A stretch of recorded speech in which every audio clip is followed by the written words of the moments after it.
This is the 3 a.m. conversation that you really want to be a fly on the wall for. This is the Sleepless Knights Podcast, hosted by Mr. Lobo of Cinema Insomnia and my producer Paul Sanders of BESTOW TV. Those who listen know it's unlike all those other podcasts. This one is for us night people. We obsess on pop culture, we talk movies, talk shop, get weird, do interviews, answer your questions. We take you to the airport and to the laundromat. Okay, well, sometimes we get lost, but we promise you that we will go where no podcast has gone before. Dare you put down as little as $1 American and support our next show? We're getting it ready for you now. All you can hear for $1 or more an episode. Please join us on Patreon. Patreon.com/Sleepless Knights Podcast. All one word. SleeplessKnights Only one D in podcast, even though we emphasize the odd in our pODDcast. We want normal people with real jobs to find us. Sleepless Knights Podcast on Patreon. Once again, we'd like to thank all of our Patreon supporters. Our executive producer for tonight's episode is Anita Rivnik. Thanks again, Anita. All systems go. Attention, Sleepless Knights. Thank you for consuming this OSI 74 product broadcast, live from the Black Knight satellite. For optimum performance and safety, your host, Mr. Lobo, asks that you please listen to these instructions carefully. When in a hospital or other healthcare facility, observe the restrictions on the use of electronic devices. Switch off before boarding an aircraft to prevent interference with communications systems. Do not operate this device in the presence of flammable gases or fumes, chemical plants, or where blasting operations are in progress. Always listen hands-free while driving a vehicle. Failure to observe these instructions may lead to immediate termination. It's time now for the show to begin. Thank you. Have a very pleasant evening. The Columbia Broadcasting System and its affiliated stations present Orson Welles and the Mercury Theater on the air in The War of the Worlds by H.G. Wells.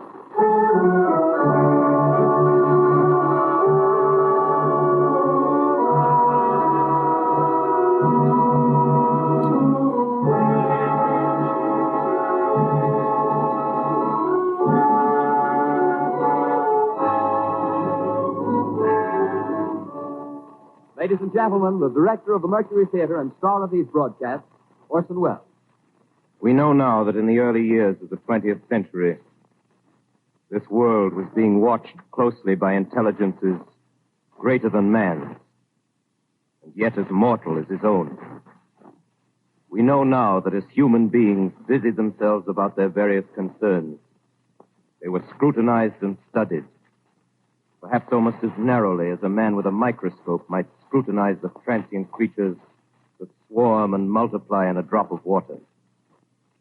With infinite complacence, people went to and fro over the earth about their little affairs, serene in the assurance of their dominion over this small, spinning fragment of solar driftwood, which by chance or design, man has inherited out of the dark mystery of time and space. Yet across an immense ethereal gulf, minds that are to our minds as ours are to the beasts in the jungle, intellects vast, cool, and unsympathetic, regarded this earth with envious eyes and slowly and surely drew their plans against us. In the 39th year of the 20th century came the Great Disillusionment. Near the end of October, business was better. The war scare was over. More men were back at work.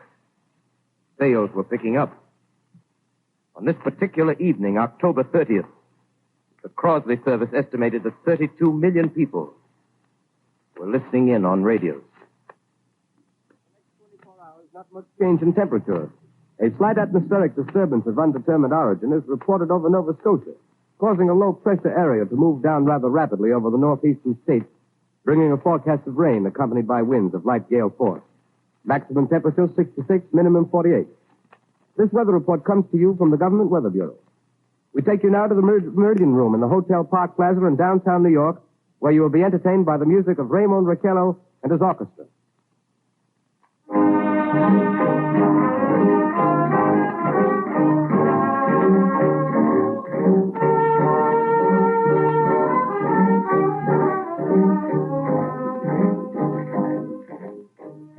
Good evening, ladies and gentlemen. From the Meridian Room in the Park Plaza Hotel in New York City, we bring you the music of Raymond Raquello and his orchestra. With a touch of the Spanish, Raymond Raquello leads off with La Comparsita.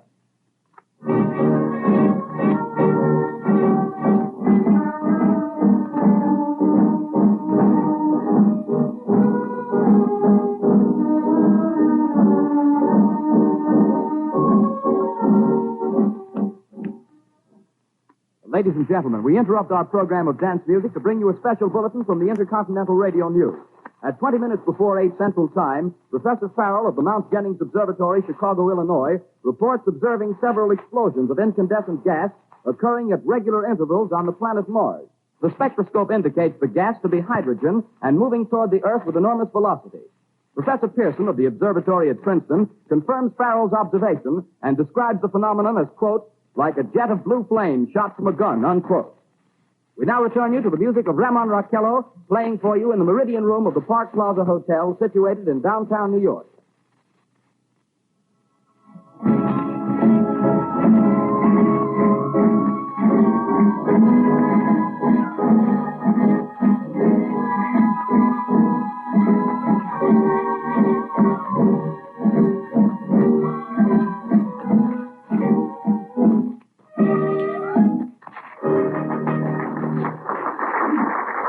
And now a tune that never loses favor, the ever-popular Stardust, Raymond Raquello and his orchestra.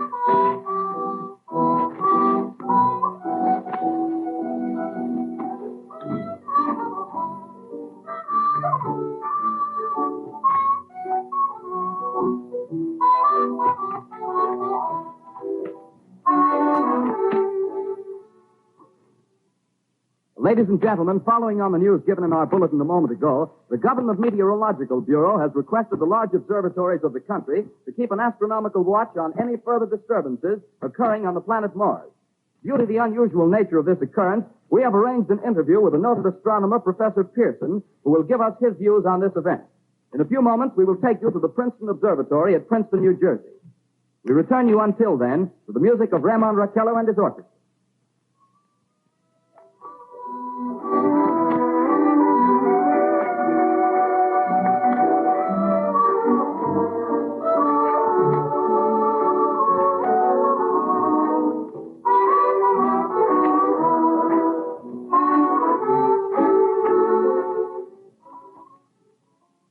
We are ready now to take you to the Princeton Observatory at Princeton, where Carl Phillips, our commentator, will interview Professor Richard Pearson, famous astronomer.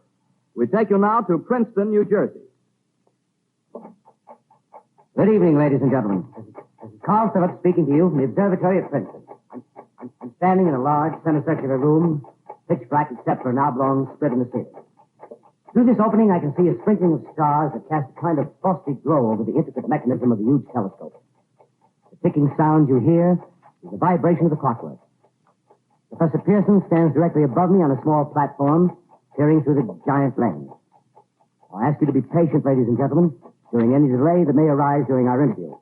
Besides the ceaseless watch of the heavens, Professor Pearson may be interrupted by telephone or other communications. During this period, he is in constant touch with the astronomical centers of the world. Professor, may I begin our questions? Any time, Mr. Phillips.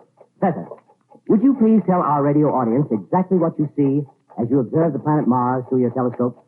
Nothing unusual at the moment, Mr. Phillips. A red disk swimming in the blue sea.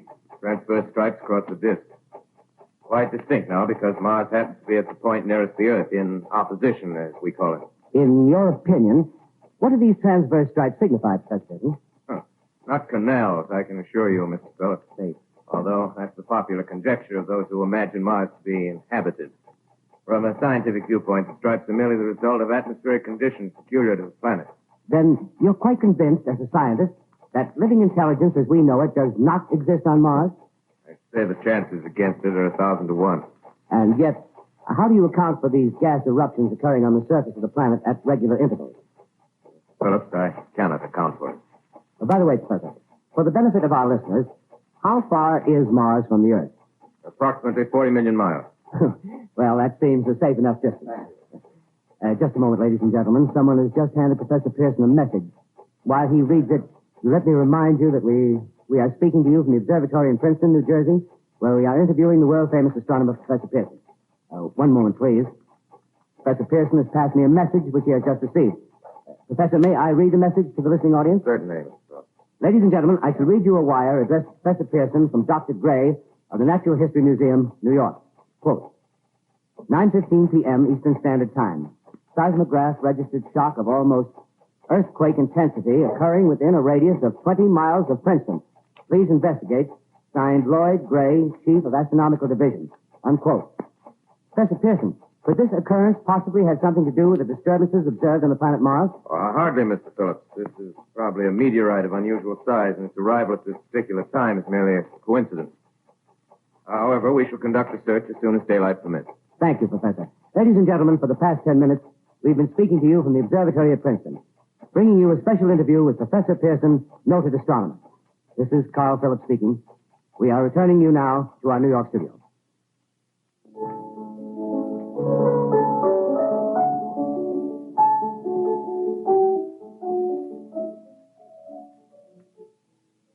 Ladies and gentlemen, here is the latest bulletin from the Intercontinental Radio News. Toronto, Canada. Professor Morse of Macmillan University reports observing a total of 3 explosions on the planet Mars between the hours of 7:45 p.m. and 9:20 p.m. Eastern Standard Time. This confirms earlier reports received from American observatories. Now, nearer home, comes a special bulletin from Trenton, New Jersey. It is reported that at 8:50 p.m., a huge flaming object, believed to be a meteorite, fell on a farm in the neighborhood of Grover's Mill, New Jersey, 22 miles from Trenton. The flash in the sky was visible within a radius of several hundred miles, and the noise of the impact was heard as far north as Elizabeth. We have dispatched a special mobile unit to the scene, and we'll have our commentator, Carl Phillips, give you a word picture of the scene as soon as he can reach there from Princeton. In the meantime, we take you to the Hotel Martinet in Brooklyn, where Bobby Millett and his orchestra are offering a program of dance music.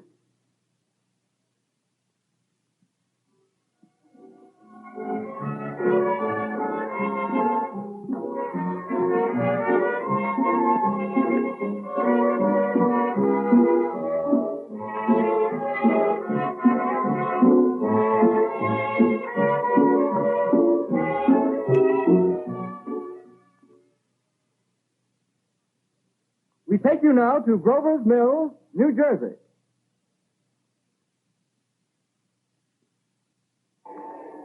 Ladies and gentlemen, this is Carl Phillips again, out at the Wilmot Farm, Grover's Mill, New Jersey. Professor Pearson and myself made the 11 miles from Princeton in 10 minutes. Well, I hardly know where to begin. To paint for you a word picture of the strange scene before my eyes, like something out of a modern Arabian Nights. Well, I just got here. I haven't had a chance to look around yet. I guess that's it. Yes, I guess that's the thing directly in front of me. Half buried in a vast pit. Must have struck with terrific force. The ground is covered with splinters of a tree. It must have struck on its way down.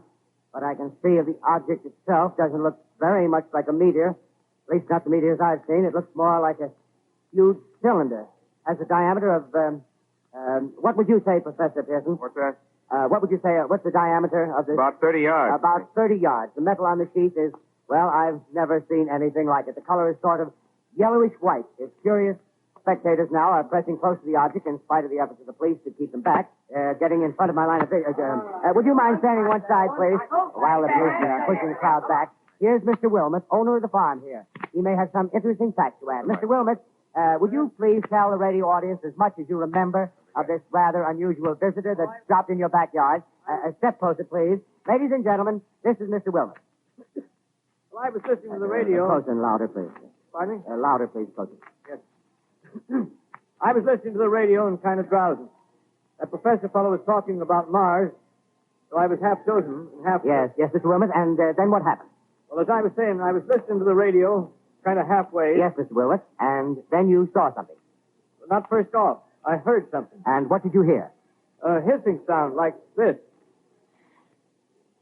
Kind of like a 4th of July rocket. Yes, then what? I turned my head out the window and would have sworn I was asleep and dreaming. Yes? I seen a kind of greenish streak and then zingo. Something smacked the ground, knocked me clear out of my chair. Well, were you frightened, Mr. Wilmot? Well, I ain't quite sure. I reckon I was kind of riled. Well, thank you, Mr. Wilmot. Thank you very much. Yeah, you want me to tell No, that's some quite more? all right. That's plenty. Ladies and gentlemen, you've just heard Mr. Wilmot, owner of the farm where this thing has fallen. I wish I could convey the atmosphere, the background of this fantastic scene. Hundreds of cars are parked in a field in back of us, and the police are trying to rope off the roadway leading into the farm, but it's no use. They're breaking right through. Car's headlights throw an enormous spotlight on the pit where the object's half buried. Now, some of the more daring souls now are venturing near the edge. Their silhouettes stand out against the metal sheen. One man wants to touch the thing. He's having an argument with the policeman. Now, the policeman wins. Now, ladies and gentlemen, there's something I haven't mentioned in all this excitement, but it's becoming more distinct. Perhaps you've caught it already on your radio. Listen, please. Do you hear it? It's a curious humming sound that seems to come from inside the object. I'll move the microphone nearer. Here. Now, we're not more than 25 feet away. Can you hear it now? Professor Pearson, Yes, sir. can you tell us the meaning of that scraping noise inside the thing? Possibly the unequal cooling of its surface. I say, do you still think it's a meteor, Professor? I don't know what to think. The metal casing is definitely extraterrestrial. Not found on this Earth. Friction with the Earth's atmosphere usually tears holes in a meteorite. This thing is smooth, and you can see its cylindrical Just a minute. shape. Something's happening. Ladies and gentlemen, this is terrific. This end of the thing is beginning to flake off. The top is beginning to rotate like a screw, and the thing must be hollow. Move it! Keep back there! Keep back there! Keep those men back! Keep back there! Keep those idiots back! Keep off! The top's loose! Out there! Stand back! Ladies and gentlemen, this is the most terrifying thing I've ever witnessed. Wait a minute. Someone's crawling out or something. I can see coming out of that black hole through luminous discs. The eyes, it might be a face, might be almost... Good heavens. Something wriggling out of the shadow like a gray snake. Now it's another one, and another one, and another one. They look like tentacles to me. Oh, yeah, I can see the thing's body. Now it's large as a bear. It glistens like wet leather, but that face, ladies and gentlemen, it's indescribable. I can hardly force myself to keep looking at it. It's so awful. The eyes are black, and they gleam like a serpent. The mouth is a kind of V-shape with saliva dripping from its rimless lips that seem to quiver and pulsate, and the monster, or whatever it is, can hardly move. It seems weighed down by possibly gravity or something. The thing's rising up now, and the crowd falls back. There seems plenty. Of course, extraordinary experience, ladies and gentlemen. I can't find words. Well, I'll pull this microphone with me as I talk. I'll have to stop the description until I can take a new position. Hold on, will you, please? I'll be right back in a minute.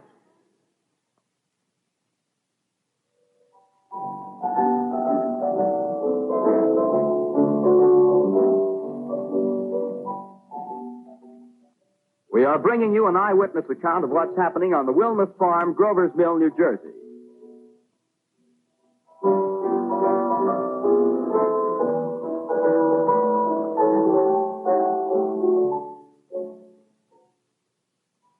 We now return you to Carl Phillips at Grover's Mill. Ladies and gentlemen, am I on? Ladies and gentlemen, here I am, back of a stone wall that adjoins Mr. Wilmer's garden. From here, I get a sweep of the whole scene. I'll give you every detail as long as I can talk and as long as I can see. More state police have arrived. They're drawing up a cordon in front of the pit. About 30 of them. No need to push the crowd back now. They're willing to keep their distance. The captain is conferring with someone. Can't quite see who. Oh, yes, I believe it's Professor Pearson. Yes, it is. Now they've parted, and the professor moves around one side, studying the object while the captain and two policemen advance with something in their hands. I can see it now. It's a white handkerchief tied to a pole. Flag of truce. If those creatures know what that means, what anything means. Wait a minute, something's happening. Humped shape is rising out of the pit. I can make out a small beam of light against a mirror. What's that? There's a jet of flame springing from the mirror and it leaps right at the advancing men. It strikes them head on. Lord, they're turning into flames. The whole field's caught up by the woods, the barns, the gas tanks for the automobiles spreading everywhere. It's coming this way now, about 20 yards to my right.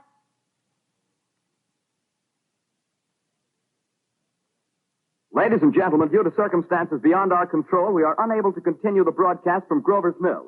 Evidently, there's some difficulty with our field transmission. However, we will return to that point at the earliest opportunity. In the meantime, we have a late bulletin from San Diego, California.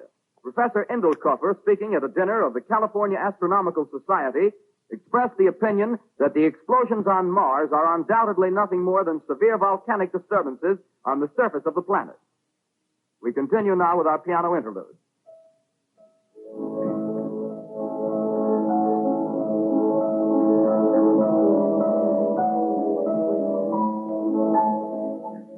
Ladies and gentlemen, I've just been handed a message that came in from Grover's Mill by telephone. Just one moment, please.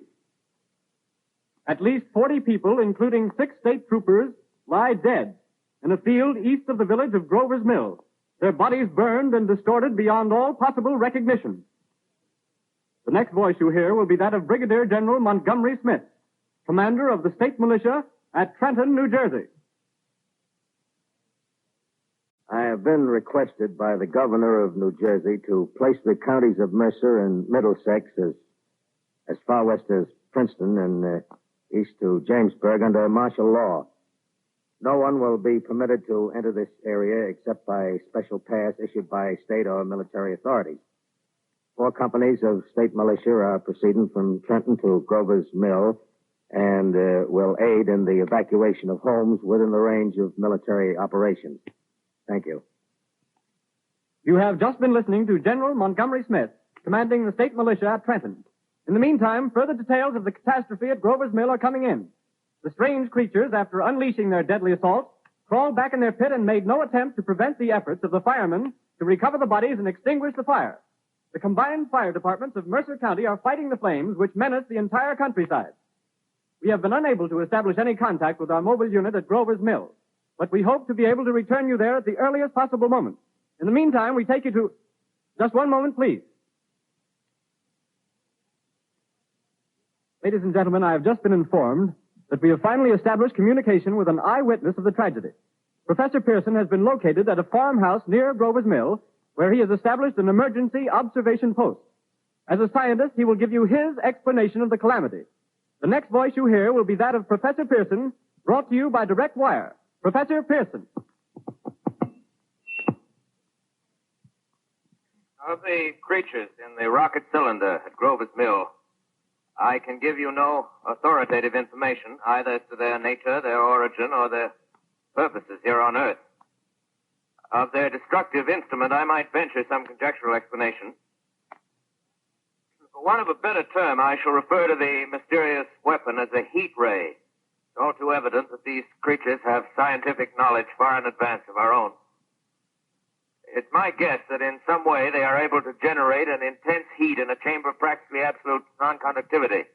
This intense heat they project in a parallel beam against any object they choose by means of a polished parabolic mirror of unknown composition, much as the mirror of a lighthouse projects a beam of light. That is my conjecture of the origin of the heat ray. Thank you, Professor Pearson. Ladies and gentlemen, here is a bulletin from Trenton. It is a brief statement informing us that the charred body of Carl Phillips has been identified in a Trenton hospital. Now, here's another bulletin from Washington, D.C. The Office of the Director of the National Red Cross reports 10 units of Red Cross emergency workers have been assigned to the headquarters of the state militia, stationed outside of Grover's Mill, New Jersey. Here's a bulletin from State Police, Princeton Junction. The fires at Grover's Mill and vicinity are now under control. Scouts report all quiet in the pit, and there is no sign of life appearing from the mouth of the cylinder. Now, ladies and gentlemen, we have a special statement from Mr. Harry McDonald, Vice President in charge of operations. We have received a request from the state militia of Trenton to place at their disposal our entire broadcasting facilities. In view of the gravity of the situation, and believing that radio has a responsibility to serve in the public interest at all times, we are turning over our facilities to the state militia at Trenton. We take you now to the field headquarters of the state militia near Grover's Mill, New Jersey. This is Captain Lansing of the Signal Corps, attached to the state militia, now engaged in military operations in the vicinity of Grover's Mill. Situation arising from the reported presence of certain individuals of unidentified nature is now under complete control. The The cylindrical object, which lies in a pit directly below our position, surrounded on all sides by 8 battalions of infantry. Without heavy field pieces, but adequately armed with rifles and machine guns. All cause for alarm, if such cause ever existed, is now entirely unjustified. Things, whatever they are, do not even venture to poke their heads above the pit. I can see their hiding place plainly in the glare of the searchlights here. With all their reported resources, these creatures can scarcely stand up against heavy machine gun fire. Anyway, it's an interesting outing for the troops. I can make out their khaki uniforms crossing back and forth in front of the lights. Looks almost like a real war. There appears to be some slight smoke in the woods bordering the Millstone River. Probably fire started by campers. Well, we ought to see some action soon. One of the companies is deploying on the left flank. A quick thrust and it'll all be over. Oh, wait a minute. I see something on top of the cylinder. No, it's nothing but a shadow. Now the troops are on the edge of the Wilmot Farm. 7,000 armed men closing in on an old metal tube. A tub, rather. Well, wait, that wasn't a shadow. It's something moving. Solid metal, kind of a shield-like affair rising up out of the cylinder. Going higher and higher. What? It's standing on legs. Actually rearing up on a sort of metal framework. Now it's reaching above the trees and the searchlights are on it. Hold on.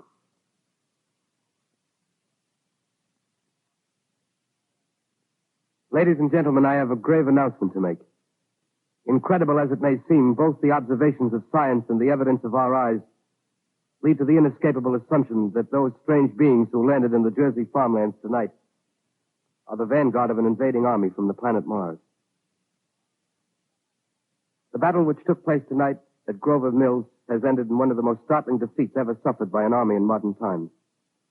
7,000 men armed with rifles and machine guns pitted against the single fighting machine of the invaders from Mars. 120 known survivors. The rest strewn over the battle area from Grover's Mill to Plainsboro, crushed and trampled to death under the metal feet of the monster, or burned to cinders by its heat ray. The monster is now in control of the middle section of New Jersey and has effectively cut the state through its center. Communication lines are down from Pennsylvania to the Atlantic Ocean. Railroad tracks are torn and service from New York to Philadelphia discontinued, except routing some of the trains through Allerton and Phoenixville. Highways to the north, south, and west are clogged with frantic human traffic. Police and army reserves are unable to control the mad flight. By morning, the fugitives will have swelled Philadelphia, Camden, and Trenton. It is estimated to twice their normal population. Martial law prevails throughout New Jersey and eastern Pennsylvania. At this time, we take you to Washington for a special broadcast on the national emergency. The Secretary of the Interior. Citizens of the nation, I shall not try to conceal the gravity of the situation that confronts the country, nor the concern of your government in protecting the lives and property of its people. However, I wish to impress upon you, private citizens and public officials, all of you, the urgent need of calm and resourceful action. Fortunately, this formidable enemy is still confined to a comparatively small area, and we may place our faith in the military forces to keep them there. In the meantime, placing our faith in God, we must continue the performance of our duties, each and every one of us, so that we may confront this destructive adversary with a nation united, courageous, and consecrated to the preservation of human supremacy on this earth. I thank you. You have just heard the Secretary of the Interior speaking from Washington. Bulletins too numerous to read are piling up in the studio here. We're informed that the central portion of New Jersey is blacked out from radio communication due to the effect of the heat ray upon power lines and electrical equipment. Here's a special bulletin, New York. Cables have been received from English, French, and German scientific bodies offering assistance. Astronomers report continued gas outbursts at regular intervals on the planet Mars. The majority voiced the opinion that the enemy will be reinforced by additional rocket machines. There have been several attempts made to locate Professor Pearson of Princeton, who has observed Martians at close range. It is feared he was lost in the recent battle. Langham Field, Virginia. Scouting planes report 3 Martian machines visible above treetops, moving north toward Somerville with population fleeing ahead of them. The heat ray is not in use, although advancing at express train speed. Invaders pick their way carefully. They seem to be making a conscious effort to avoid destruction of cities and countryside. However, they stop to uproot power lines, bridges, and railroad tracks. Their apparent objective is to crush resistance, paralyze communication, and disorganize human society. Here is a bulletin from Basking Ridge, New Jersey. Coon hunters have stumbled on a second cylinder similar to the first, embedded in the Great Swamp 20 miles south of Morristown. Army field pieces are proceeding from Newark to blow up the second invading unit before the cylinder can be opened and the fighting machine rigged. They are taking up a position in the foothills of Watchung Mountain. Another bulletin from Langham Field, Virginia. Scouting planes report enemy machines now 3 in number, increasing speed northward, kicking over houses and trees in their evident haste to form a conjunction with their allies south of Morristown. Machines also sighted by telephone operator east of Middlesex within 10 miles of Plainfield. Here's a bulletin from Winston-Field, Long Island. A fleet of Army bombers carrying heavy explosives flying north in pursuit of enemy. Scouting planes act as guides. They keep the speeding enemy in sight. Just a moment, please, ladies and gentlemen. We've run special wires to the artillery line in adjacent villages to give you direct reports from the zone of the advancing enemy. First, we take you to the battery of the 22nd Field Artillery, located in the Watchung Mountains. Range 32 meters. 32 meters. Section 39 degrees. 39 degrees. Fire. 140 yards to the right, sir. Ship range 31 meters. 31 meters. Projection 37 degrees. 37 degrees. Fire. Yes, sir. Got the tripod of one of them. They're stopped. The others are trying to repair it. Quick, get the range. Ship 30 meters. 30 meters. Projection 27 degrees. 27 degrees. Fire.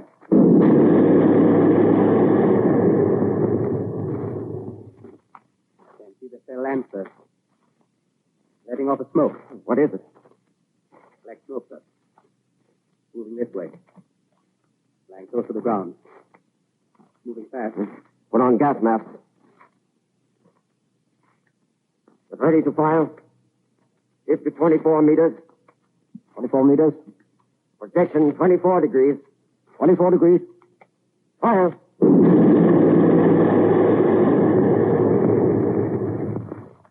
There can't see, sir. Smoke's coming nearer. Get the range. 23 meters. 23 meters. 23 meters. 22. 22. Please.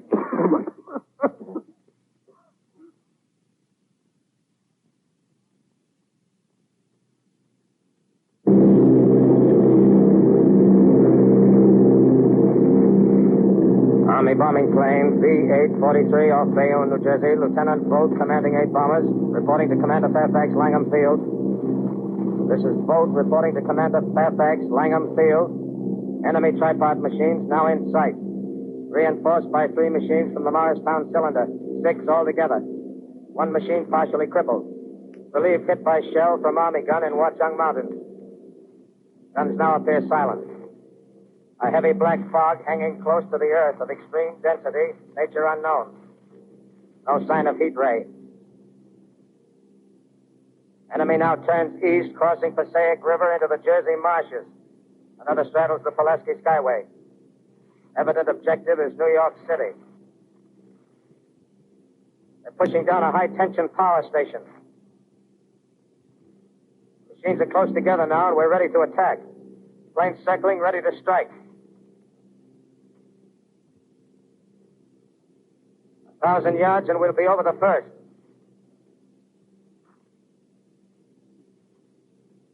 $800 yards.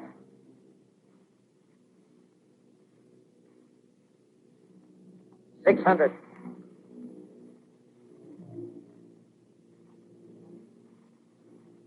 $400. $200. There they go. The giant arm raised. Green flash. They're spraying us with flame. 2,000 feet. Engines are giving out. No chance to release bombs. Only one thing left. Drop on them, plane and all.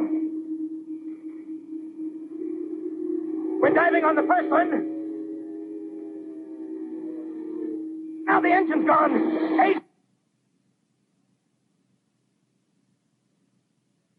This is Bayonne, New Jersey, calling Langham Field. This is Bayonne, New Jersey, calling Langham Field. Come in, please. Langham Field. Go ahead. 8 Army bombers in engagement with enemy tripod machines over Jersey Flats. Engines incapacitated by heat ray. All crashed. 1 enemy machine destroyed. Enemy now discharging heavy black smoke in direction of... This is Newark, New Jersey. This is Newark, New Jersey. Warning. Poisonous black smoke pouring in from Jersey marshes. Street is South Street. Gas mask useless. Urge population to move into open spaces. Automobiles use routes 7, 23, 24. Avoid congested areas. Smoke now spreading over Raymond Boulevard.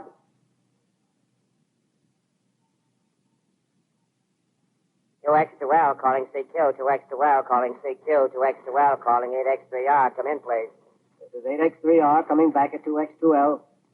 How's reception? How's reception? Okay, please. Where are you, 8X3R? What's the matter? Where are you?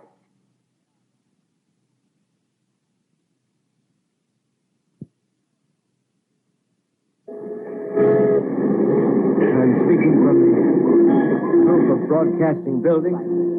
I'm speaking from the roof of Broadcasting Building, New York City. The bells you hear are ringing to warn the people to evacuate the city as Martians approach. Estimated in the last 2 hours, 3 million people have moved out along the roads to the north. Hutchison River Parkway is still kept open for motor traffic. Avoid bridges to Long Island, hopelessly jammed. All communication with Jersey Shore closed 10 minutes ago. No more defenses. Our army is wiped out. Artillery, Air Force, everything wiped out. This may be the last broadcast. We'll stay here to the end. People are holding service here below us in the cathedral. Now I look down the harbor, all manner of boats, overloaded with fleeing population pulling out from docks. Streets are all jammed. Noise and crowds like New Year's Eve in city. Wait a minute, the enemy's now in sight above the palisades. Five great machines.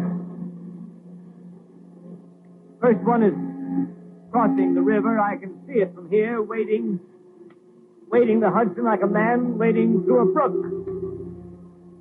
A bulletin is handed me. Martian cylinders are falling all over the country. One outside of Buffalo, one in Chicago, St. Louis. Seem to be timed in space. Now the first machine reaches the shore. He stands watching, looking over the city. Steel cowlish head is even with the skyscrapers. He waits for the others. They rise like a line of new towers on the city's west side. Now they're lifting their metal hands. This is the end now. Smoke comes out, black smoke drifting over the city. People in the streets see it now. They're running toward the East River, thousands of them, dropping in like rats. Now the smoke's spreading faster. It's reached Times Square. People are trying to run away from it, but it's no use. They're falling like flies. Now the smoke's crossing 6th Avenue. 5th Avenue. 100 yards away. It's 50 feet.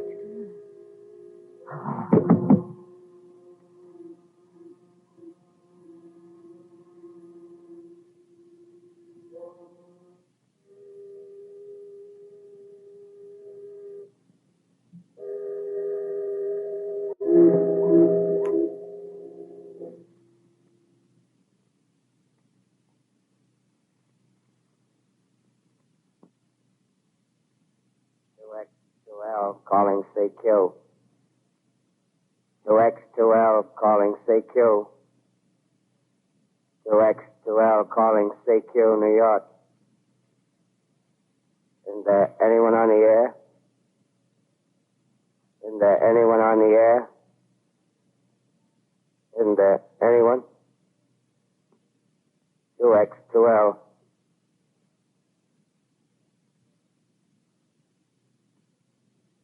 You are listening to a CBS presentation of Orson Welles and the Mercury Theater on the Air in an original dramatization of The War of the Worlds by H.G. Wells. The performance will continue after a brief intermission. This is the Columbia Broadcasting System. The War of the Worlds by H.G. Wells, starring Orson Welles and the Mercury Theater on the Air.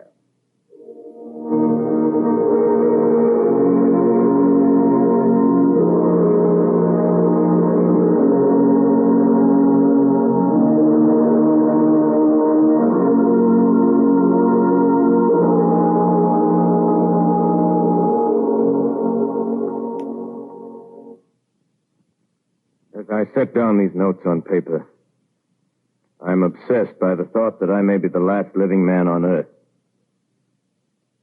I've been hiding in this empty house near Grover's Mill, a small island of daylight cut off by the black smoke from the rest of the world. All that happened before the arrival of these monstrous creatures in the world now seems part of another life. A life that has no continuity with the present. Furtive existence of the lonely derelict who pencils these words on the back of some astronomical notes bearing the signature of Richard Pearson. I look down at my blackened hand and I try to connect them with a professor who lives at Princeton and who, on the night of October 20th, glimpsed through his telescope an orange splash of light on a distant planet.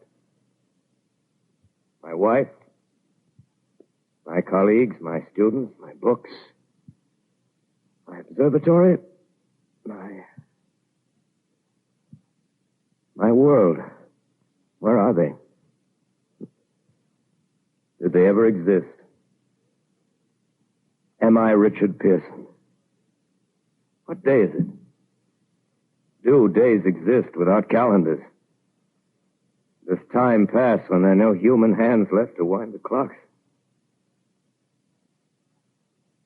Writing down my daily life, I tell myself I shall preserve human history between the dark covers of this little book that was meant to record the movements of the stars. But to write, I must live, and to live, I must eat.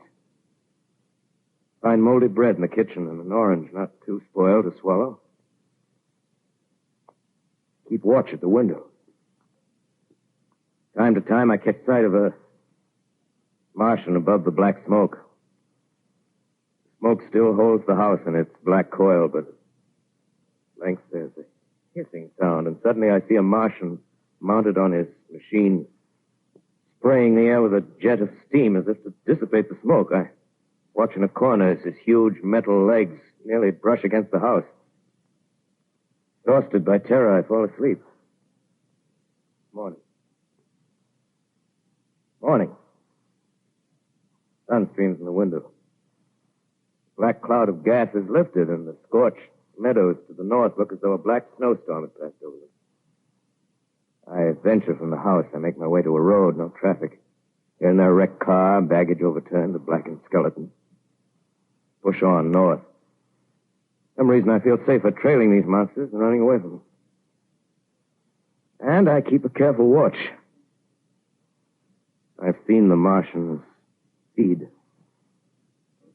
Should one of their machines appear over the top of trees, I'm ready to fling myself flat on the earth. Come to a chestnut tree. October. Chestnuts are ripe. Fill my pockets. Let's keep alive. 2 days I wander in a vague northerly direction through a desolate world. Finally, I notice a living creature. A small red squirrel in a beech tree. I stare at him and wonder. He stares back at me. I believe at that moment the animal and I shared the same emotion. The joy of finding another living being. Push on north. I find dead cows in a brackish field, and beyond the charred ruins of a dairy, the silo Remained standing guard over the wasteland like a lighthouse. Deserted by the sea. Astride the silo perches a weathercock. The arrow points north.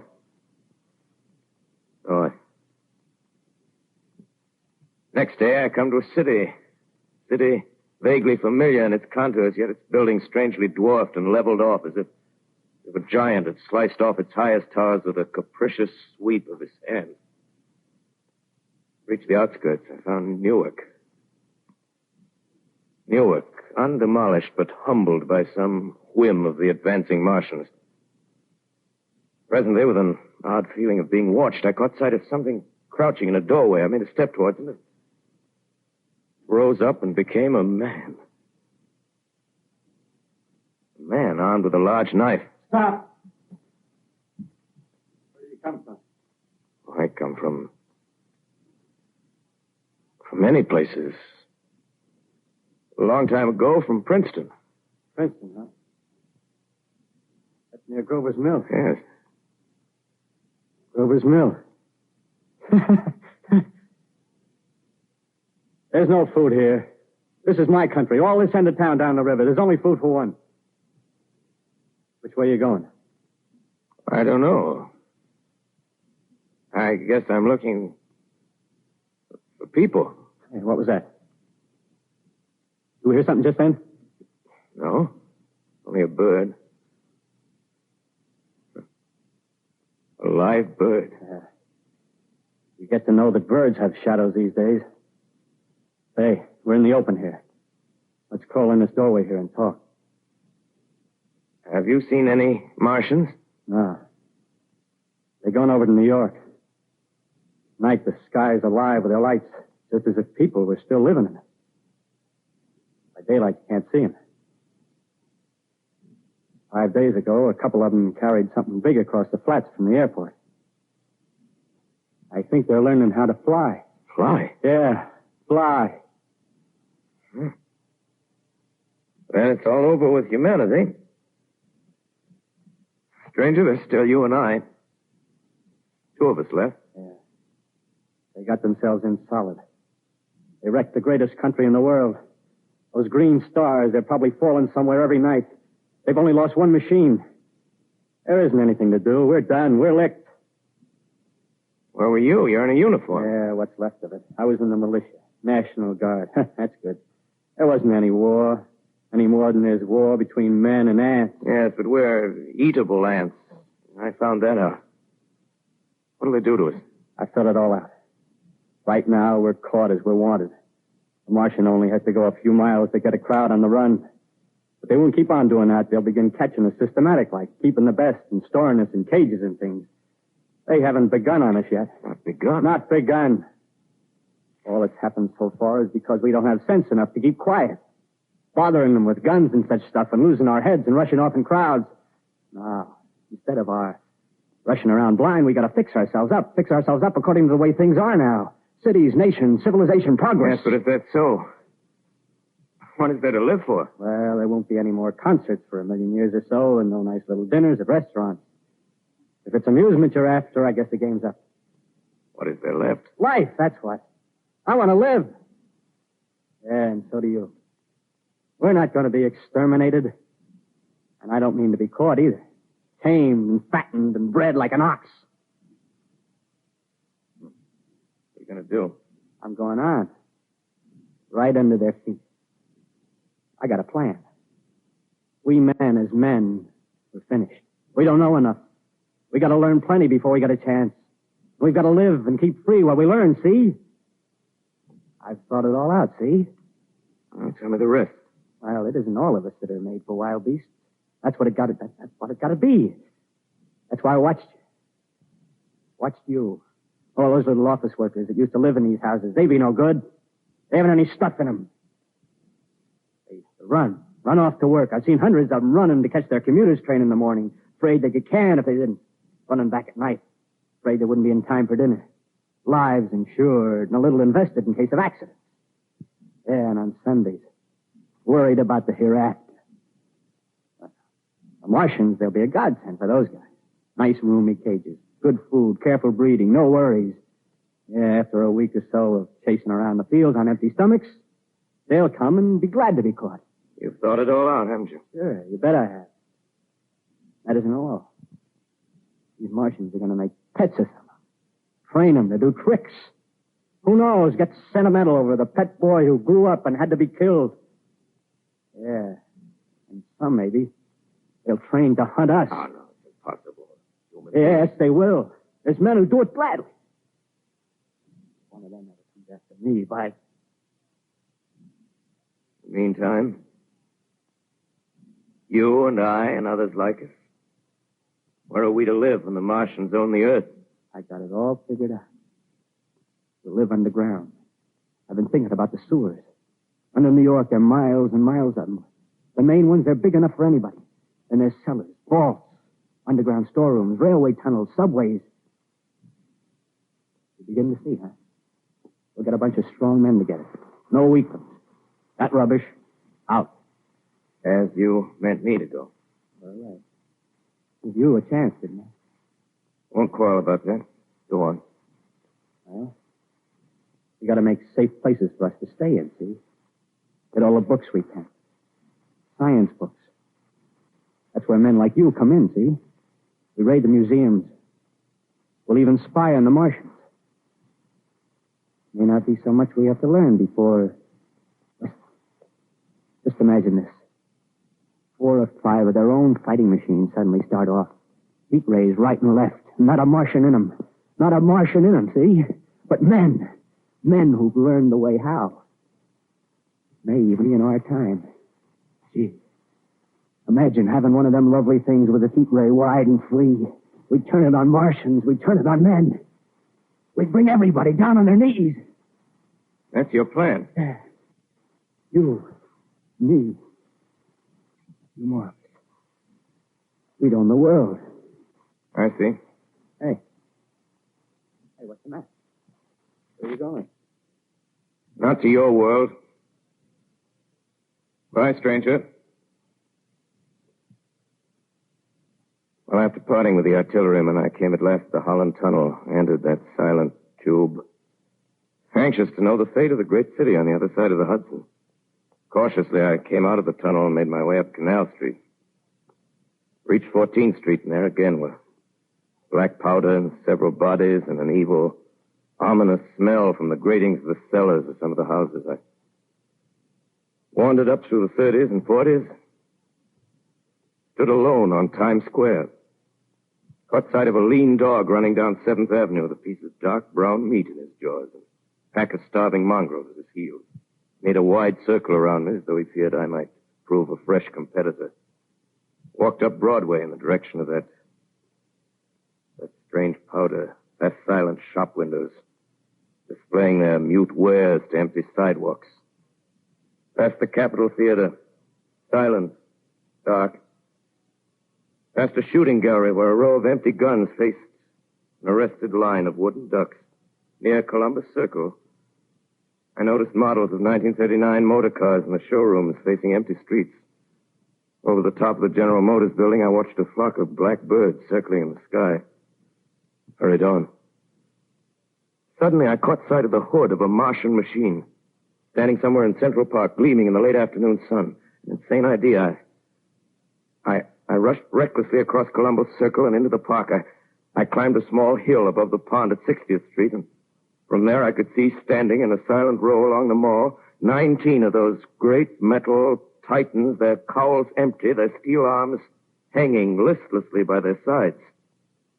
I looked in vain for the monsters that inhabit those machines. Suddenly, my eyes were attracted to the immense flock of black birds that hovered directly below me. They circled to the ground. And there before my eyes, stark and silent, lay the Martians with the hungry birds pecking and tearing brown shreds of flesh from their dead bodies. Later, when their bodies were examined in laboratories, it was found that they were killed by the putrefactive and diseased bacteria against which their systems were unprepared. Slain, after all, man's defenses had failed by the humblest thing that God, His wisdom, has put upon this earth. Before the cylinder fell, there was A general persuasion that through all the deep of space, no life existed beyond the petty surface of our minute sphere. Now we see further. Dim and wonderful is the vision I've conjured up in my mind of life spreading slowly from this little seedbed of the solar system throughout the inanimate vastnesses of sidereal space. But a remote dream, maybe. Maybe that the destruction of the Martians is only a reprieve to them and not to us. The future ordained, perhaps. Strange it now seems to sit in my peaceful study, Princeton, writing down this last chapter of the record, begun at a deserted farm in Grover's Mill. Strange to watch children playing in the streets.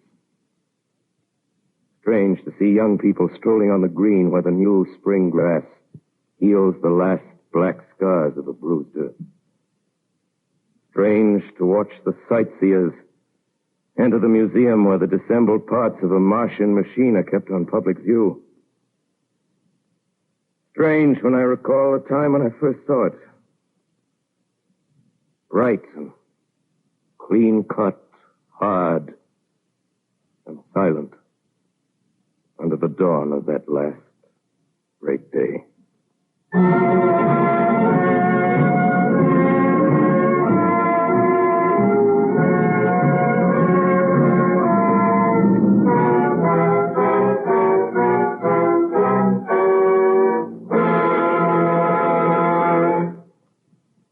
This is Orson Welles, ladies and gentlemen. Out of character, to assure you that the War of the Worlds has no further significance than as the holiday offering it was intended to be. The Mercury Theater's own radio version of dressing up in a sheet and jumping out of a bush and saying boo. Starting now, we couldn't soap all your windows and steal all your garden gates. By tomorrow night, so we did the best next thing.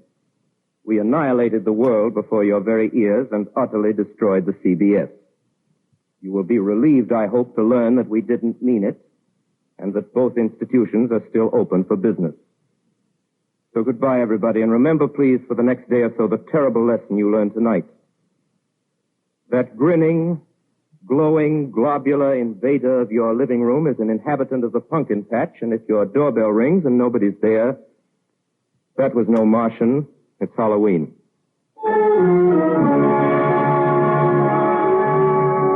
Tonight, the Columbia Broadcasting System and its affiliated stations coast to coast has brought you The War of the World by H.G. Wells, the 17th in its weekly series of dramatic broadcasts featuring Orson Welles and the Mercury Theater on the air. Next week, we present a dramatization of 3 famous short stories. This is the Columbia Broadcasting System.